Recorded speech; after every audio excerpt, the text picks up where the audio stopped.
So today we are going to learn about MCOC Act. This is one of the newer acts as compared to other law provisions that we learn at our law school at LLB level, which are like CRPC, IPC, etc. And it was enacted by the state of Maharashtra to combat organized crimes and terrorism. Now you would say, ma'am, if it is only for the state, what about the country? Because terrorism is all over. Yes, very factual question.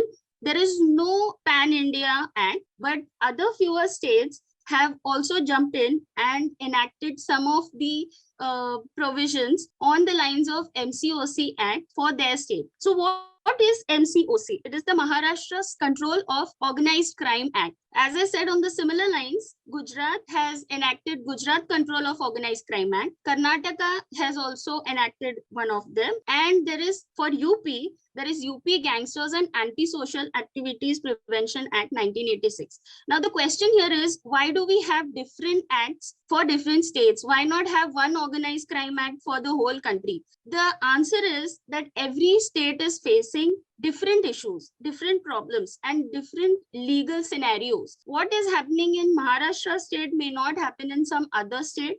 UP is a landlocked state. It may have different ways and methods of committing a crime, whereas Maharashtra has waterways to access. So we have different methods of people committing the crime. The reason is for the making of this act. Next slide. So what is organized crime? Organized crime is a category of national, transnational, or local groupings of highly centralized enterprises which are run by criminals. It is performed by either a member of an organized crime syndicate or on behalf of such a syndicate. So what is a organized crime syndicate? As you've seen here, there is a single leader who is in a very common parlance, we can call him as a gang leader. And there is a defined hierarchy in this syndicate. There'll be a lot of people who are playing different roles and they have certain discipline, internal discipline with a strong system, just like you find in corporate world. They have a specific name. You might have come across names like Chotya, Pintya, Pakya, commonly used in movies. And that is true. In real scenario as well, they have such names because they don't want to disclose their real name while committing the crime, which may become a reason for their arrest. So they have a specific name in their gang, in their crime syndicate, as we call it. They have a strong identity with a certain crime. They are specialized in, say, murder or say drug cartel or something like that. Also, they have, you may come across this point where it is written violence essential to activities. So when a single person is given a particular role, he would do only that work and not involve himself in something else. Say, for example, the person is assigned a role of keeping watch on X person. Okay, they want to kill that X person. That person is not only going to keep a watch on that X and not get involved in pickpocketing or getting into a cat fight with someone else. So it is very synchronized, very much organized in a way, and that's the reason why this act is called Organized Crime Act. Also, they have a defined territory. They have influence over a certain given area, and they operate only within that. So this is basically what a crime syndicate is all about. Now, if we have to understand how this syndicate work, oh god, this is so much of synchronization, and how do they really relate to each other's work and keep a tab of that? It's very easy to understand through a case. Gauri Lankesh, she was a reporter in Karnataka and she was killed outside her own house in 2015 in Bengaluru. So you can read here how it was meticulously plotted and also the crime was committed. So there was this ex-person called Amol Kare who was instructed to obtain address and office of the said person, Gauri Lankesh. He did that. Then there was a bike which was arranged in 2016 October, and Amol Kare was told to follow up and to steal a bike. So this Vasudev Suryavanshi, with the help of another person, stole another bike. So do you see that Amol was instructed something else? He did his job. He was got away of the way. And then Vasudev Suryavanshi, along with someone else, stole a bike. So Amol Kare was not really getting involved in the stealing of the bike. So when you go ahead and read, address was located by another person, movements were observed by someone else, wherein what was she doing, she was observed for her daily habits, where does she go, what are the timelines, where is she at a particular time, all that was observed by another person. And then there was some other person called Manohar who was involved in knowing the area of her house. So in and around her house, how many CCTVs are there, what kind of security do they have, where and how the house is located, how it is being used by her, are there two doors to the house, all these kind of information. Then there were some assassins which were arranged, and you may see there are 2-3 names which are totally different from the earlier part of the process, and they were designated. Now you will not see Amol Kare jumping in the whole scenario. He's done the job and he's not in the picture now. Practice sessions were conducted by someone else, okay, for these people who were assigned as assassins, and they were actually made to memorize the routes by practicing several times. And lastly, to commit the crime in the final stage, they rented a house. So you will see that Mohan Naik, who's the prime accused of this case, has come into picture only at the last stage of the planning. So this is how an organized crime syndicate works, where there are a lot of people involved, lot of accused, and they have a specific role to play. So organized crime is basically considered to be a changing and flexible phenomena because they do according to the needs of their cartel or gang. Also, the objective is to gain pecuniary benefits and to gain economic benefits or promoting insurgency. Now, you will say, why MCOC Act? Don't we have IPC, CRPC to handle criminal kind of activities? But these are highly organized crimes which have to be tackled in another manner. The court needs more powers. The people who are involved in investigation need more powers for doing their job well. So you can see that it is enacted to tackle highly organized underworld criminals with international linkages, transnational smuggling, international drug cartels. Now, these are some international problems which are to be handled in an intelligent manner. That's the reason why we have this act in place. Also, to prevent, control and cope with criminal activities by the organized crime syndicate. You can see some of the examples enlisted here, which are smuggling, money laundering, contract killings. I'll come on this again as in we go ahead with it. So basically, organized crimes are mostly politically motivated, or they are terrorist groups, and globalization has basically created plethora of opportunities for transnational organized criminal groups to flourish, diversify, and expand their activities. Hence, the need of such acts in today's times. Yeah. So what is the premise of the law? If you see and analyze, this is quite a stringent law where the powers to investigate and prosecute a person in the court are wider than given in earlier acts such as CRPC, IPC, etc., where criminal law is in place. And there is no central act, as I said earlier, there is no pan-India act for the organized crime syndicate, and there is no agency also to coordinate. You will understand the reason why, because organized crime doesn't have one type of crime. It may involve money laundering, it may involve contract killing, it may involve drug cartels. So the nature of every crime is different, and the agencies or the police personnel designated for each are quite different. So this is one act that covers all these kind of crimes, and hence the only thing that different police personnel and authorities can do is to have a good coordination between them and lead a good investigation. But there is no dedicated agency who can coordinate or who can investigate the given crime. This is comparatively a very small act as compared to what we have learned in our law schools. Only 30 sections is really nothing if you compare with IPC, which has so many sections, CRPC and CPC as well.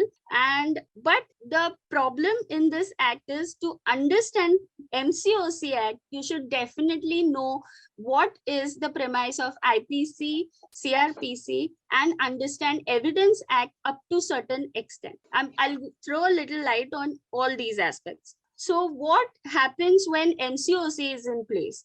It provides state government, as I said, we need special powers for tackling these issues, and those are powers for surveillance, relaxed evidentiary standards, procedural safeguards, and prescribing additional criminal penalties, including death penalty. If you know, death penalty is given is awarded only in rarest of the rare cases when an IPC matters are taken in the court. So we'll look at some of the important sections in this MCOC Act. That is Section 3. Now, what does Section 3 talk about? Section 3 talks about punishments that are given in commission of certain crimes. Section 3(1)(I) is an offense where something that offense is committed and it results in death of a person. So the penalty given here is death or life imprisonment and minimum fine of 1 lakh rupees. So it's basically talking about punishment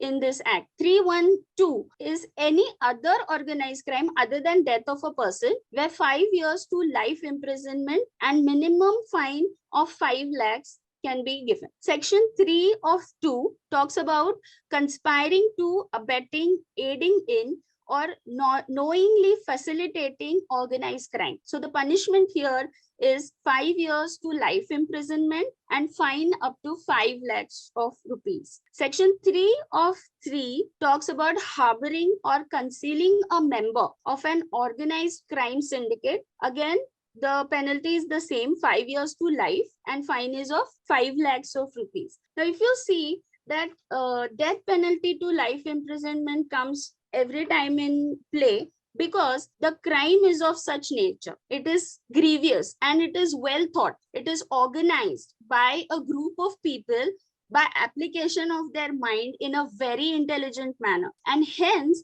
it is important to not give them an opportunity to commit a crime again. And let me also tell our viewers that the crime is not committed for the first time. They are repeat offenders and they need to be punished. And that's the reason why this law is stringent. Okay. So Section 3 of 4 talks about membership in an organized crime syndicate. Now, if the person is only a member and if he's proven guilty in a certain crime, then he will also be punished for 5 years to life imprisonment with 5 lakhs of fine.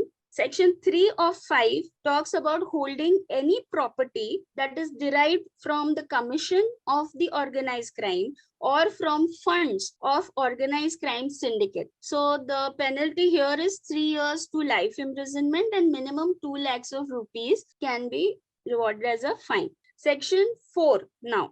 I have not enlisted here, but it talks about punishment. So I'm mentioning it. Section 4 talks about possession of movable or immovable property on behalf of an organized crime syndicate. So the penalty here is 3 to 10 years and minimum fine of 1 lakhs of rupees can be given. But a very important and surprising penalty to be noted here is that in Section 4, the court may award forfeiture of property. So any of such properties that is being held by one of the members or by the gang can be actually forfeited, which you may not come across in other acts of criminal law. And Section 24 talks about public servants helping to carry out organized crime or failing to take lawful measures under MCOCA or disobeying orders of special courts under MCOCA. So that is again talking about public servants who are helping these organized criminals to carry out their functions. And the penalty here is up to 3 years and fine. So let's look at Section 5. Section 5 talks about constitution of special courts. Now, MCOCA has to be tackled in a manner which the way they have been committed. So they are specially committed and they have to be looked into by special courts. So the state government has powers to constitute special courts for such areas or cases or class of cases. They are also exempted from the requirements that are enlisted under CRPC. That's not very strict. Bombay High Court and state government have the power to frame additional rules of procedure for special courts, not that they will be complying to the same old procedure. They may have something different as well. So they have those special powers. MCOCA special courts can take cognizance and begin trial process.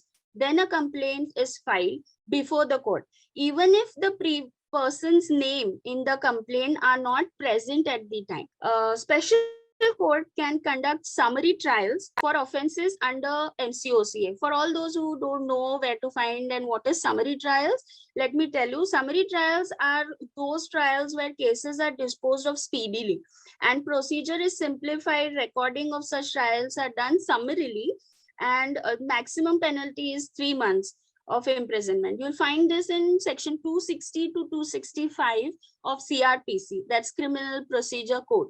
But in the case of MCOCA, now we will say this is a special act, very stringent act. Why only 3 months? That is given in summary trials in CRPC, but for MCOCA, the case is little twitched and it could be extended up to 3 years. So yes, we have to understand that all those organized crimes that are committed under MCOCA are of grievous nature and they have to be tackled in a very specific manner. Let's look at section 13, which talks about appointment of competent authority. Now, what is competent authority? So any officer in the Home Department not below the rank of secretary to the government is eligible to be appointed as competent authority, and only state government has the power to appoint such a person. Now, the question pops up is, why do we need another authority when we have people and process everything in place? Why to appoint a new authority? So the answer is in section 14, because it is for giving specific powers, authorization for interception of communication. It is for the purpose of section 14 that section 13 is being included.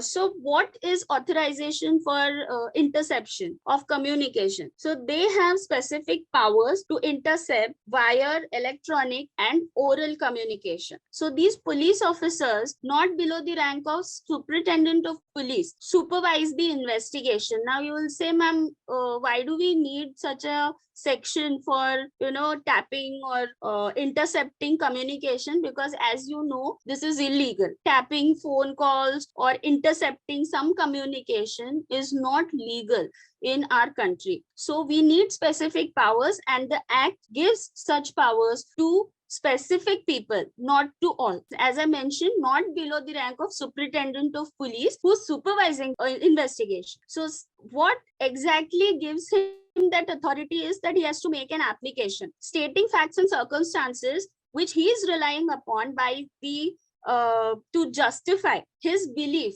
that an order which can be of favorable nature could be passed. So he has to explain his scenario, why he needs to intercept, what he needs to intercept, and how the intercepted communication can be taken on record as evidence. So he also needs to disclose to the authority while writing the application what are the modes of inquiry of intelligence that he has been gathered already, which are not sufficient, and they have tried all other ways and they have failed. The only way now to gather evidence is to intercept certain communication, to tap certain phone calls or other type of communication. Also, he has to write the period of time for which this interception is required. It's not that he's given an application and is authorized to tap for lifelong. No, it's not more than 60 days or not more than the essential period of achieving that kind of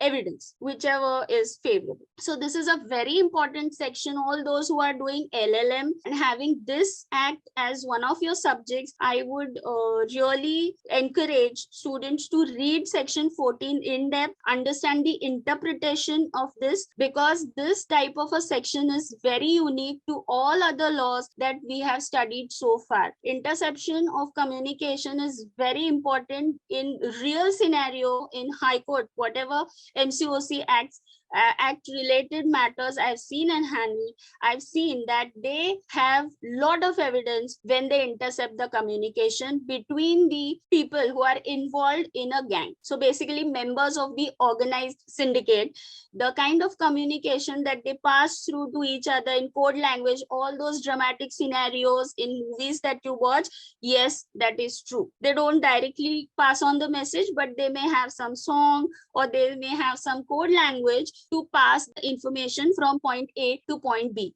And this communication is being intercepted by the authorized personnel. So this is a very important section. Let's move on to the next. That is section 17, which talks about special rules of evidence. Now, what is that? MCOCA establishes certain exceptions to Indian Evidence Act and CRPs. Courts for MCOCA are allowed to take into account some prior conduct of persons accused of offenses under the act. Unlike other criminal trials, we don't really look into the picture of what the conduct of the person is in his earlier life, so that it doesn't really affect his prosecution in the current scenario. But for MCOCA, having a track record is considered and is very important and of evidentiary value, because they are, as I mentioned, they are repeat offenders, and organized crime syndicate members are somebody who keep on committing crimes of the same nature again and again. So yes, here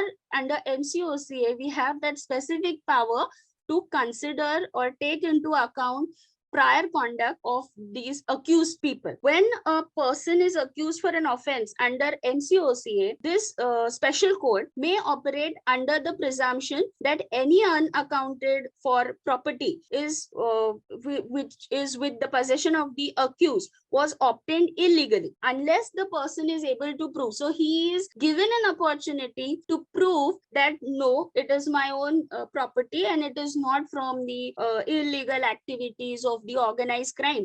So that is how he needs to prove it to the court. Also, it includes previous prosecutions under MCOCA on other laws permitting preventive detention, as well as prior orders of caution for repeat offenders. Now let's move on to the next section, that is section 18, which talks about certain confessions made to the PO to be taken into consideration. As you know that self-incriminatory statements are not allowed as far as other acts are concerned. So CRPC and Section 25 Evidence Act prohibits confessions made by the accused to police officers to eliminate the possibility. Now what's the need? Why do we have this section? To eliminate possibility of forced confessions or intimidation during investigation. That is very common and that may happen. It's quite rampant as well. They are ordinarily inadmissible in the court of law. But when it comes to MCOCA, certain confessions, let me remind you, there is certain confessions, not all.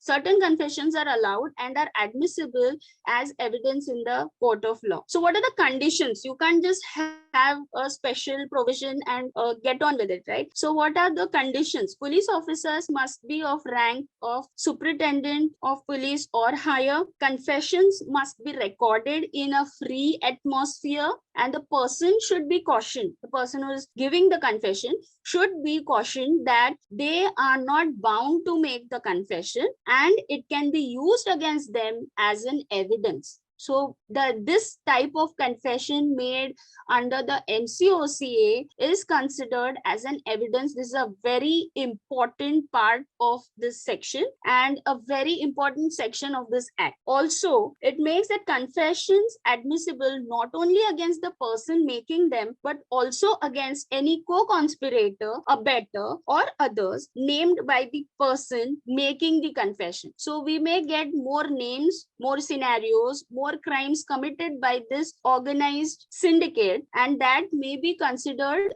as an evidence in the court. Moving on to the next section, 19, protection of witness. Now, if one person is already disclosing the information, he'll be afraid because he's in the gang. He's a part of the gang, and he would say, what is the guarantee that I may live tomorrow? These people will kill me. That's the fear everybody has in their mind. So there has to be some protection for him, right? But unfortunately, there is no such law in our country for protection of witnesses. But temporarily, witness protection scheme is in place since 2018, following a special Supreme Court ruling. So basically, the person who contravenes such a punishment or such a process would also be punished for 1 year or fine up to 1,000 rupees. Now, what is this protection scheme? So they may hold in-camera proceedings, also hold proceedings at a particular location. These things are decided by the special court.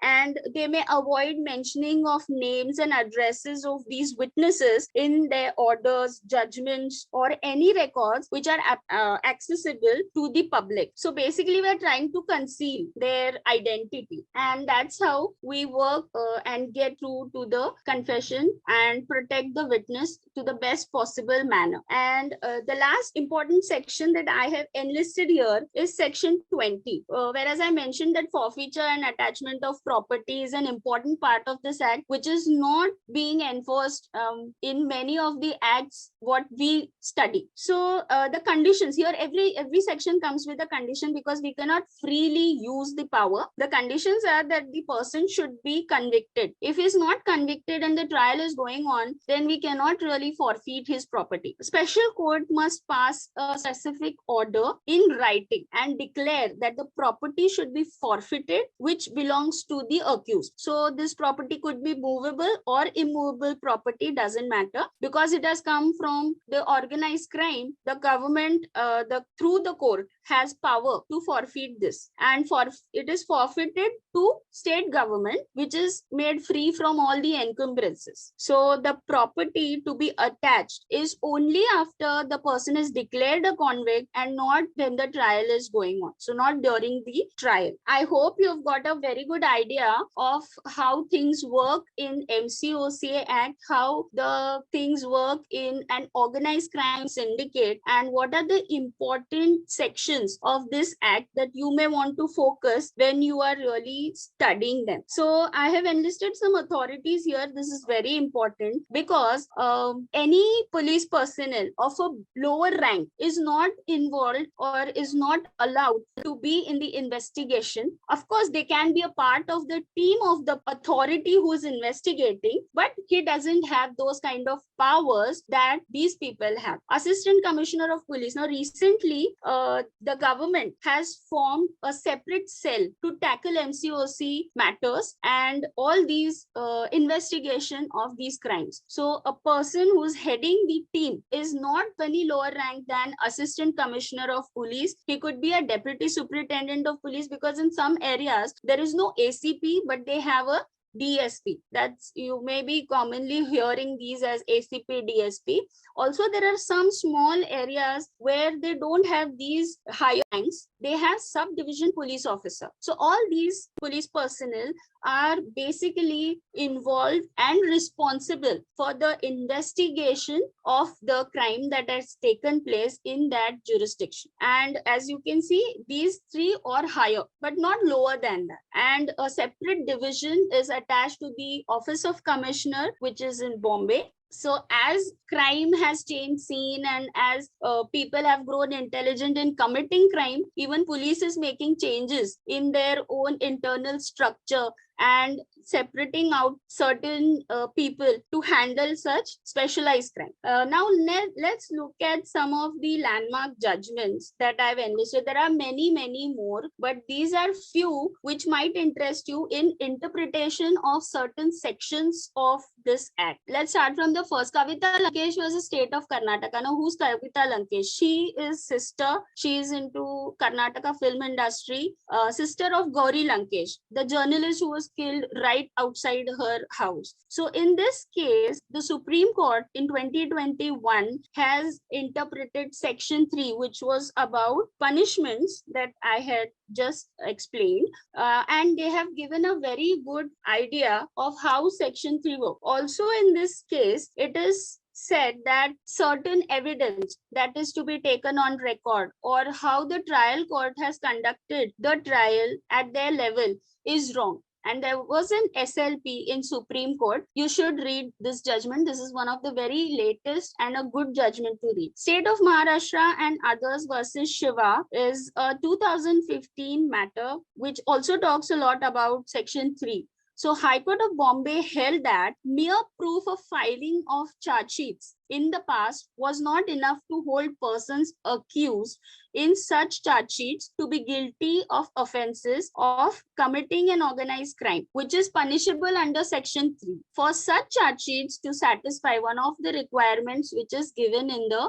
Act. So it could be just a requirement, but not a real scenario where you can consider it as a hardcore requirement. Also, it further held that any such unlawful activity. So basically, MCOC Act works on two premises. There has to be more than one charge sheet against the person, and secondly, there has to be a continuous flow of unlawful activities. So this continuity and more than one charge sheets is a given prior requirement to prove your case under MCOC Act. When the judge asks you that why have you evoked the sections of MCOC Act, then these are two prerequisites for that. And this case, State of Maharashtra and others versus Shiva, interpret Section 3 of the Act in such a manner that they say that it is just a requirement and it could not be really taken as important requirement. Also, about unlawful activity, it should be by the use of threat of violence, intimidation, coercion, or other unlawful means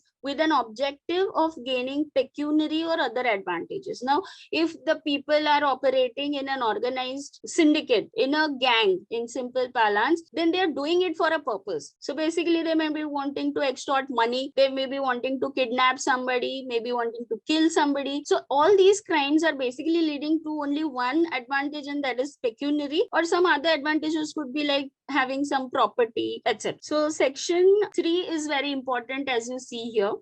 Next is Mahipal Singh versus CBI. That also talks a lot about Section 3 of 2014. Interpretation for continuing activity is what is given in this case, and it talks about rigging entrance examinations in medical field. It also explains the concept of more than one charge sheet against the person. So basically, you won't find this in any other act which talks about this prerequisite of having more than one charge sheet. And people are so intelligent that even after committing crimes for say 35-40 years, they don't have a single charge sheet against them. Does that mean they are not committing the crime? Of course they are, but they are evading the law and hiding themselves by certain other means. So this act gives a provision to really tackle such scenarios in a good manner. The next case, that is Govind Sakharam Ubhe versus State of Maharashtra. This is a 2009 case where it talks about extortion, and there is a deep-rooted conspiracy. When you read, I think, whatever I have enlisted here, out of these, Govind Sakharam Ubhe is one of the most important judgments that you should go and read. It enlists a lot of other MCOC Act judgments, wherein you will really understand what MCOC is all about. And it talks about some AGN syndicates. So there are different gangs we don't even know, or we don't even think about. And this case talks about Section 3.2 and Section 2.1D.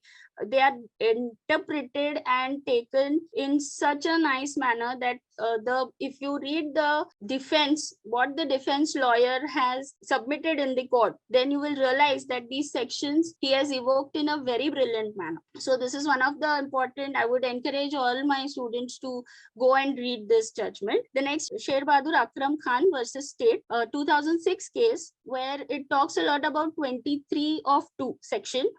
It is about killing consisting of two people who claimed to be members of some parishad, and there was an organized crime syndicate by the same name, Sher Bahadur Akram Khan gang, and there was continuous unlawful activity and there was evidence against them. So basically, this more than one charge sheet to be filed is to be done within 10 years against the accused. So you have a span of 10 years wherein, because the person is a repeat offender, he's going to commit crime, he's not going to wait for 10 years. So within 10 years, if there are more than two charge sheets, then MCOC can be put into place. And the court had taken cognizance of all these charge sheets, which led to the prosecution. Altaf Ismail Sheikh versus State of Maharashtra is another case, important one of 2005, which talks about section 3 again and 7 of MCOC Act. It also throws light on section 23 of the Act, where the case is about MPSC paper leakage, and it was considered as an earlier background. So section 2E, section 31I, as to what is organized crime, what happens in the Act, what are the provisions if there is a death of a person. Also CRPC provisions are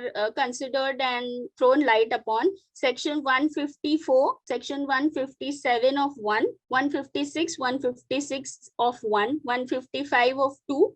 Especially I would request my students to read para 22 of this judgment, which is about section 23 and its interpretation about cognizance of investigation into an offense under this Act in relation to recording of FIR, power to investigate with respect to offense under MCOC Act, and court's power to take cognizance of this kind of offense and prior sanction for taking such cognizance. These are very important factors under this Act, which you may not find in other criminal law acts. So these are just few cases that I tried to discuss, but there are many more. If you go and check on Google, I'm sure you will get a lot of other cases which are quite interesting to read. You will be surprised that the conviction rate is very low, because any advocate, when the prosecution evokes the sections or the provisions of this Act, the first question that is being asked in the court is, why do you have MCOC in place? Can you prove that? Are there any more charge sheets? Is it a continuing unlawful activity? So somewhere there is a lacuna and there is lack of evidence. There is no proper system in place. There's no one agency to coordinate. And because of all these reasons, the conviction rate is just 10%. Whereas we know that dacoity, bank robberies, murders are rampant. Even a simple IPC matter like murder could be an organized crime, where you have already seen how Gauri Lankesh was killed through repeated keeping an eye on her, taking cognizance of all what she's doing, noting down, taking full picture of where she stays, how the area is, and finally committing the crime. So these are the various stages that they have step by step planned and gone ahead and murdered her in a very brutal manner. If you read the case, you will realize how a person can be shot dead in broad daylight in front of the person's house. That's really horrible. Also, you might have heard or read about a lot about drugs case. These days, you will see a lot of cases coming up with respect to NDPS, that is counterfeit goods or drugs. So this is also one of the organized crimes where there's a lot of planning. They have perfect synchronization, delivery of goods, etc., and drug peddling, as you call it in common language.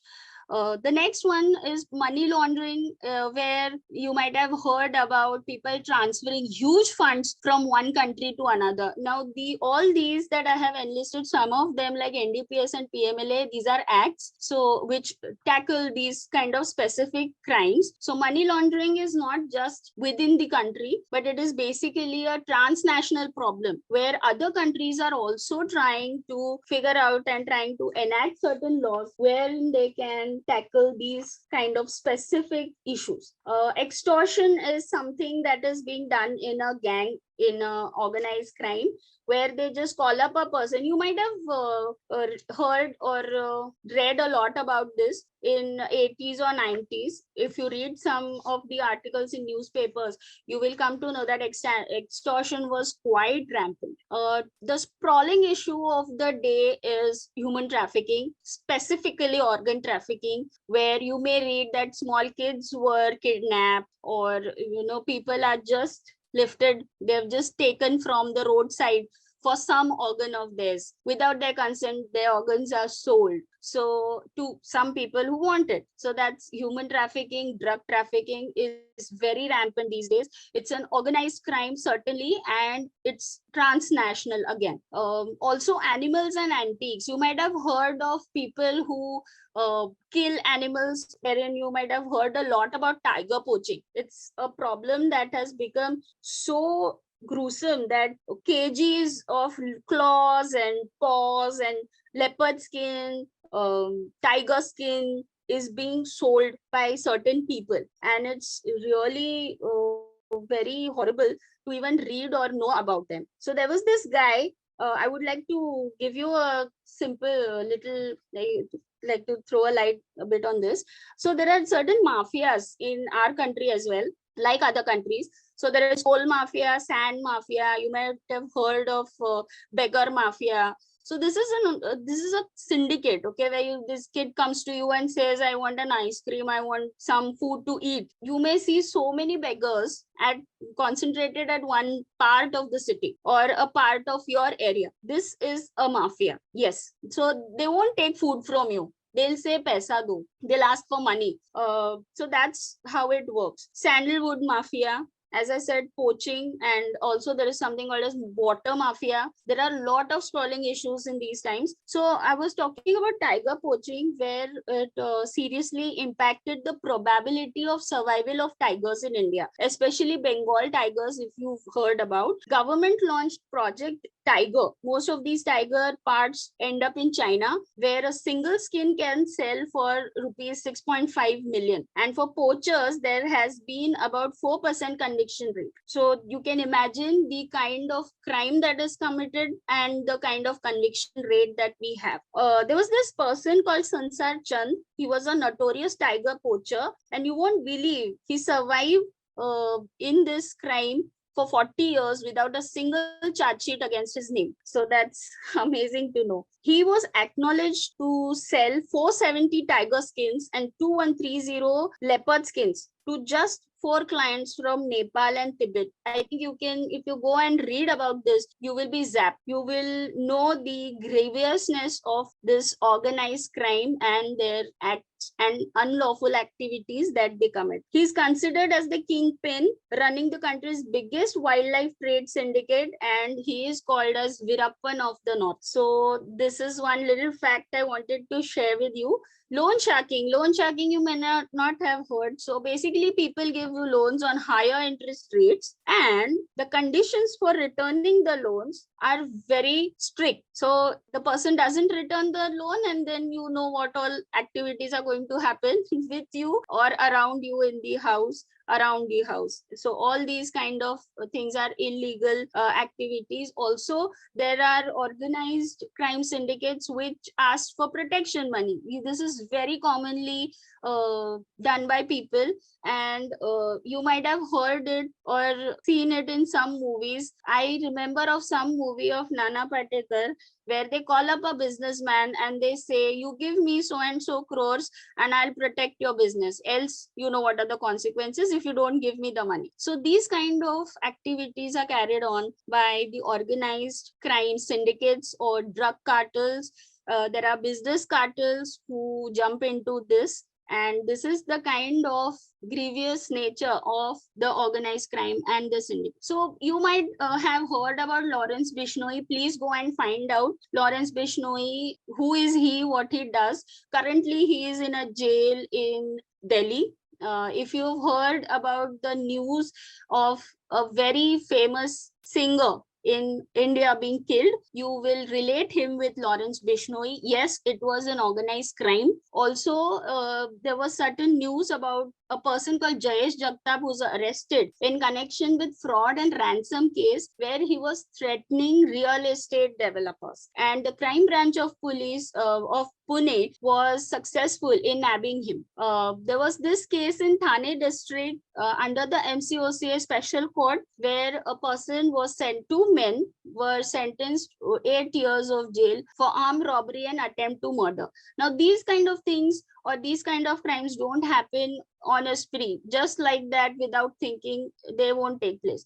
So they have to go through a lot of planning, lot of meticulous implementation of certain steps and then commit the crime. So that comes under MCOC Act. So a simple thing like robbery or murder as compared to the drugs cases and money laundering cases, these can also be enlisted under MCOC Act. And there was another very famous case, I think you should go and read this, where special court sentenced Guru Satam and his aides to 10 years imprisonment in extortion case of 2014 to a Dadar builder. So cybercrime is something very commonly known these days. People know what is a cybercrime, and there are certain lot of syndicates across the world. These 10 are just a few that I have to try to enlist here. You may read about them, how they work, what is dark web kind of cybercrime that is happening here with respect to bitcoins and all those kind of things. You can go and read. This is organized crime. So these are some names we all know through movies or through news. Daud gang, Arun Gavdi gang, Arun Naik gang, Chota Rajan gang, and just now I told you about Virappan gang of Karnataka. So these people are the gang leaders of their gang, and that's exactly what a syndicate is all about, and the functioning, how they perform their, commit their crime. So it's not just the country's problem, but as I mentioned earlier, it's a transnational problem. United Nations is trying to control these kind of transnational crimes through various programs that are enlisted here. Maritime crime, firearms. You might have heard about somebody just getting into a class of school and killing kids. So global firearms program. The most commonly used is South Asia Wildlife Enforcement Network, because there's a lot of poaching that happens just to sell teeth, skin, claws, kind of things of the animals. Also, money laundering is a big problem these days. So anti-money laundering and countering the financing of terrorism, because once money goes, huge amount of money goes from one country to another, somewhere it is used for terrorism. This is a proven fact, and United Nations is trying to control these crimes through various programs. So you will say, ma'am, there are 10 people while committing the crime. How are they going to be punished in the court of law? So their conviction or their punishment depends on the role that they have. Someone who's actually shot the person who has committed the murder will be treated differently than a person who has just kept an eye or kept a watch on the person, like in case of Gauri Lankesh. So all will not be sentenced death penalty. Somebody will be charged under abetment, somebody will be charged under actual commission of crime, and likewise. So the role of the person, as you can see in the picture, everybody is doing something else. So some people are standing with a gun in their hand, a person is counting, someone is holding the ammunition. So everybody has a different role to play in that syndicate, and their conviction or their punishment is decided by the court upon the role that the person has played, what the person has done in real commission of the crime. So just while thanking, I would like you all to see this is a 007 series movie picture where all these 007 agents, what do you think they were doing all these days? They were chasing some people who are the heads or the leaders of their gang, that is the crime syndicate. So I'd like to end my lecture here on control of organized crime act, but leaving a thought as to how old is this organized crime, just that we knew now when MCOCA was enacted. Ma'am, there's one question. What are the proactive provisions for busting a gang? Okay, so there can't be any provision for busting a gang, but yes, as I mentioned, there could be a person, a member of the gang, who may give his statement, or they may lay a trap. So it depends totally on what kind of investigation the police personnel will like engage themselves in tracking the people, or he may have the sanctions, because he may want to do a lot of things. He may want to interrupt communication, he may want to hit somebody and get information, but he should have the prior permission of his authorities. So there is no set format or any set thing that he can do to bust the gang. Mostly they lay traps which are surprise there. Ma'am, next question is that suppose there are 5 members in the gang, and Mhm. in commission of a crime only 3 were involved. So will the other 2 also be prosecuted? Not in that case. They may be involved in some other case. All those who have actually played their role in commission of the crime, only they will be prosecuted, not others. So only 3 in that case will be punished. The other two in the gang will be punished in some other activity that they might have committed. Next question, should the previous chat sheet be for offences under Indian Penal Code exclusively to constitute a crime under MOCA, Yes, MCOCA? yes, it has to be a crime in first place. So it has to be, a charge sheet is basically where criminal law comes into picture. So it's straightforward that the person will have committed a crime, and that has become a pre-record for him for this case to be considered. Ma'am, what are the practice prospects under this act? It is very good, because as being a young lawyer, I would tell you whatever I've observed in the High Court of Bombay, there are very few even senior lawyers or advocates who actually take up such kind of matters. To be very honest, there are IPC matters which people get very frequently.